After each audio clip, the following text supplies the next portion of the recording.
কিছু মনে করো না দিদি, তোমাকে দেখলে ভারী কষ্ট হয়। কষ্ট? কেন রে লতা? ছেলের বিয়ে দিয়ে বউ আনলে, তাও তোমার সুখ নেই। কি আর করবে বলো, যার যার কপাল। এরকম কথা বলছিস কেন? আমার বৌমা তো বেশ ভালো, শিক্ষিত, সুন্দরী, সব বিষয়ে চৌখস। সেইটাই তো বলছি, বউ মানুষ, সব বিষয় অত খবরদারি কিসের? হ্যাঁ, বিয়ে হয়েছে, ঘরে থাকবে, শ্বশুর শাশুড়ির সেবা করবে, স্বামীর সেবা করবে, রান্না করবে, তা না ঢ্যাং ঢ্যাং করে সকাল হতে না হতেই ব্যাগ কাঁধে রাজ্য জয় করতে ছুটলো। এ আবার কেমন কথা? পড়াশোনা শিখেছে, সেটার ব্যবহার করবে না? কত বড় চাকরি করে আমার বৌমা।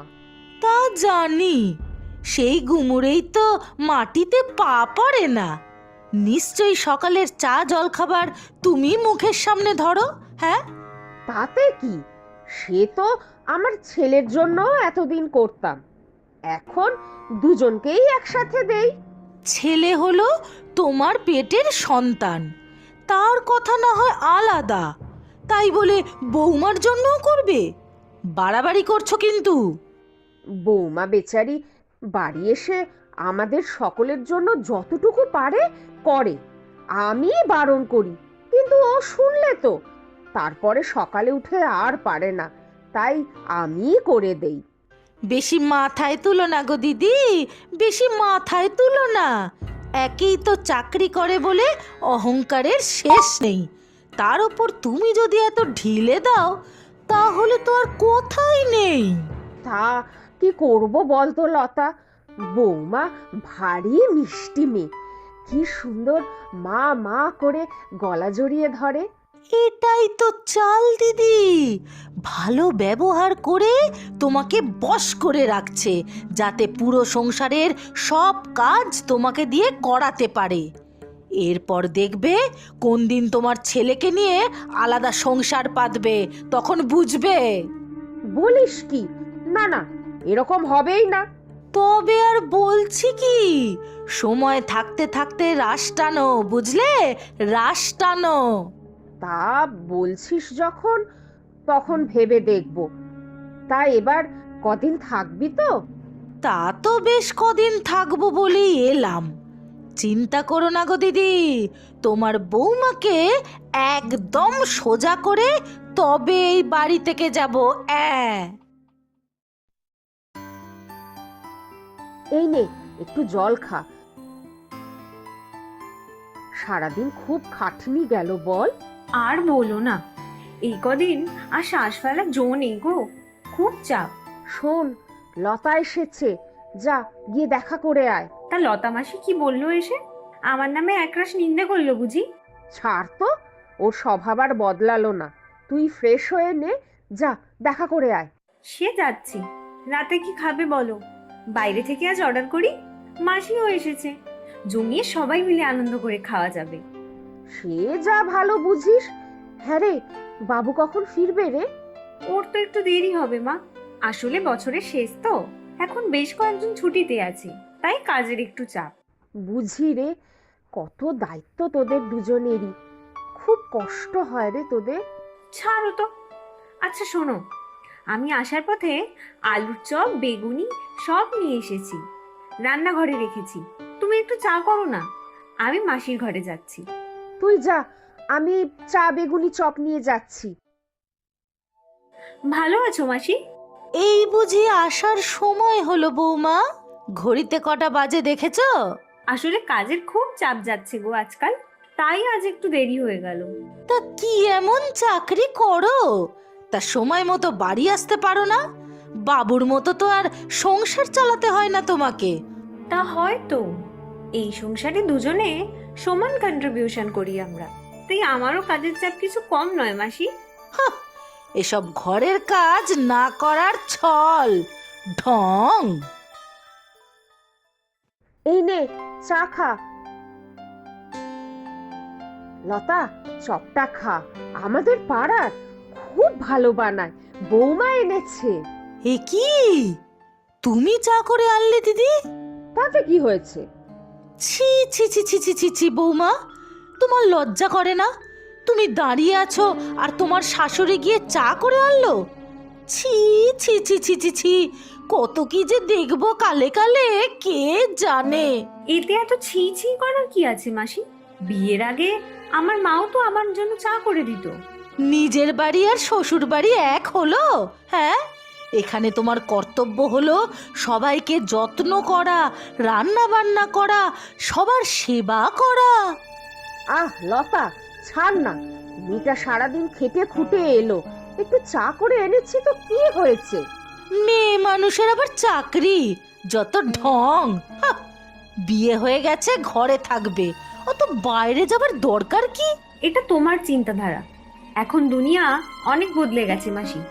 মেয়েরা এখন প্লেন চালিয়ে যুদ্ধে যাচ্ছে। আচ্ছা, অত কথায় কাজ নেই, এখন চাটা খা, ঠান্ডা হয়ে যাচ্ছে। আর রাতে কি খাবে লতাকে জিজ্ঞাসা করো। কি আবার খাবো? রুটি, তরকারি বা ভাত? না না, আজ তো বাইরে থেকে খাবার আনাবো। কি কি খাবে বলো, চট করে অর্ডার করে ফেলি। সে কি, রাতের রান্নাটাও তুমি হাত নাড়িয়ে করবে না? হ্যাঁ, ফাঁকিবাজি করে বাইরে থেকে খাবার আনাবে? বাবুর রক্ত জল করা টাকা এভাবে নয় ছয় করছো তুমি? আজ অফিসে অনেক চাপ ছিল, আজ আর রান্না করতে ইচ্ছা করছে না, তাই বাইরে থেকে আনাবো। আর আজ তুমি এসেছো, তাই ভাবলাম সবাই মিলে একটু আড্ডা দেব, তাই আর রান্নার ঝামেলা গেলাম না। ঠিকই তো, আজ আর রান্না করে কাজ নেই। তুমি যা ভালো বোঝো অর্ডার করে দাও বৌমা। সেই ভালো, তোমরা একটু বসো, আমি চট করে ফোনে অর্ডারটা দিয়ে আসছি। তুমি কিন্তু বড্ড প্রশ্রয় দাও দিদি। বাচ্চা মেয়ে, বাবা মা ছেড়ে আমাদের বাড়িতে এসেছে, একটু আদর যত্ন তো করতেই হবে। তোমার সবেতেই বাড়াবাড়ি। এখন আমার কথা শুনছো না তো, পরে বুঝবে।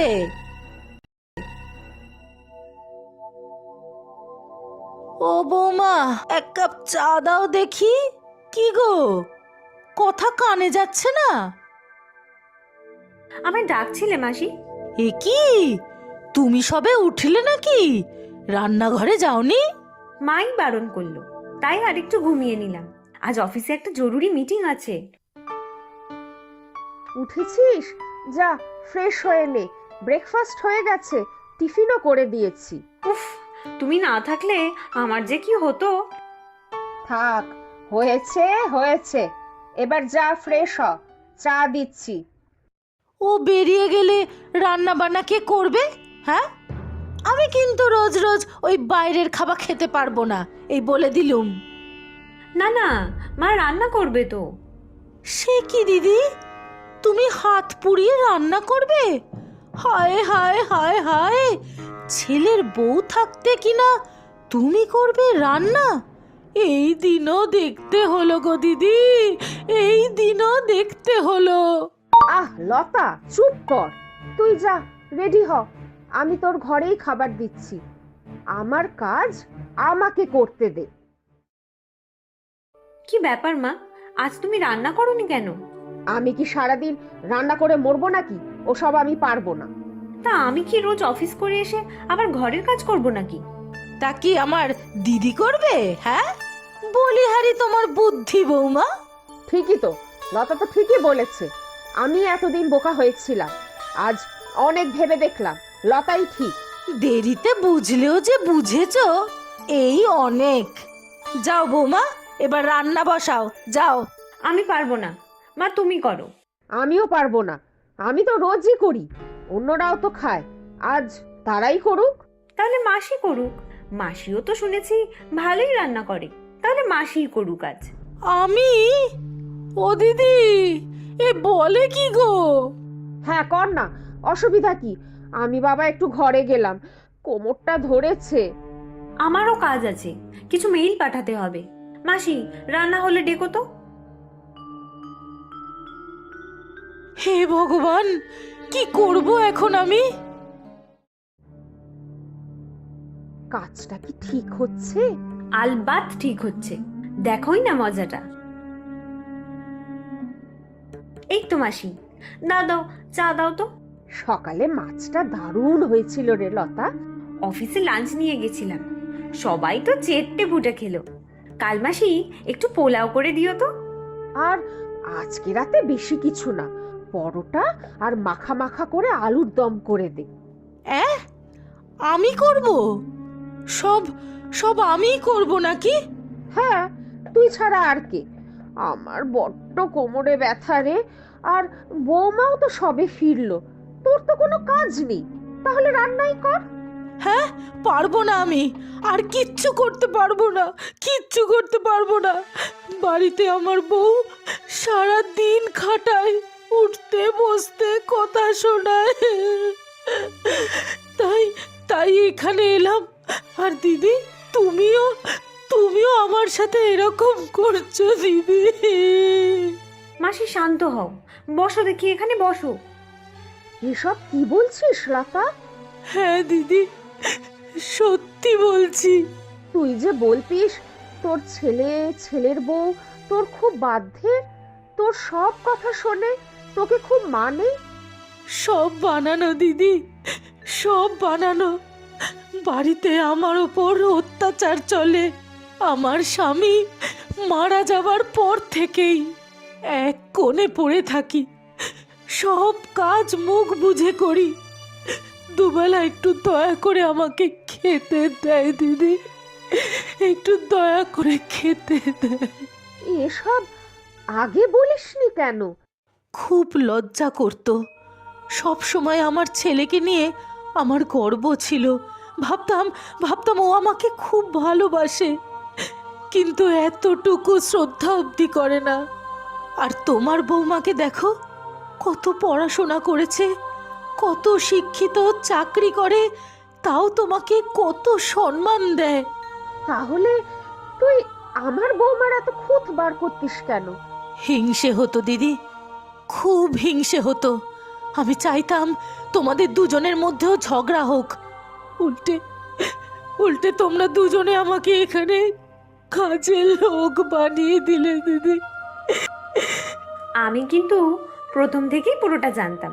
তুই জানতিস মানে? তুমি মাসি কাউকে কিছু না বলে এখানে চলে এসেছো তো? এমন একদিন অশান্তি করলো, যেদিকে দু চোখ চায় বলে বেরিয়ে পড়েছিলাম। তোমার ছেলেই একদিন ফোন করেছিল আমার অফিসে, এখানে এসেছে কিনা জানতে চাইছিল, তখনই সব জানলাম। তুই কি বললি? মাসি যে এখানে সে আমি জানাইনি, কথা বলে মনে হলো মাসি বাড়ি ছাড়াতে ওরা বেঁচেছে। এই ছিল আমার কপালে দিদি, নিজের পেটের ছেলে।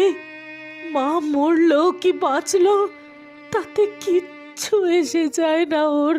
বাড়ি ফিরে ভেবেছিলাম তোমার সাথে কথা বলবো, কিন্তু দেখি তুমি রোজ আমার আর মায়ের মধ্যে ঝগড়া লাগাতে চাইছো। তাই মায়ের সাথে প্ল্যান করলাম একটা, তোমাকে দিয়ে রান্না করাবো। মা যদিও কিছুই জানতো না এসবের।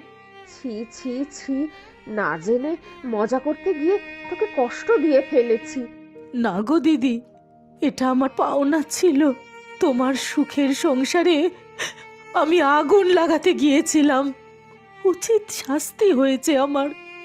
এখনো শাস্তি পাওয়া তোমার বাকি আছে মাসি। এসব আবার কি? ছাড় না, ও কত কষ্ট পাচ্ছে বলতো। ও সব বললে তো হবে না মা, শাস্তি তো পেতেই হবে। হ্যাঁ গো বৌমা, যা শাস্তি দেবে। কদিন পরেই আমরা সবাই বেড়াতে যাব, তুমিও যাবে আমাদের সাথে। আমার কিন্তু টিকিট কাটা হয়ে গেছে, না শুনবো না। এত কিছুর পরেও? যা হয়ে গেছে বাদ দে, এখন নতুন করে বাঁচ। আমার চেনা উকিল আছে, চিন্তা করো না মাসি। তোমার বাড়িতে আবার তুমি মাথা উঁচু করে ফেরত যাবে। তোমার ছেলে বউয়ের ব্যবস্থা আমি করছি, ততদিন তুমি আমাদের সাথেই থাকবে। এখানে তুমি যতদিন খুশি নিজের বাড়ি মনে করেই থেকো মাসি। তোমার মনটা খুব বড় বৌমা, খুব বড়। আশীর্বাদ করি, সুখী হও।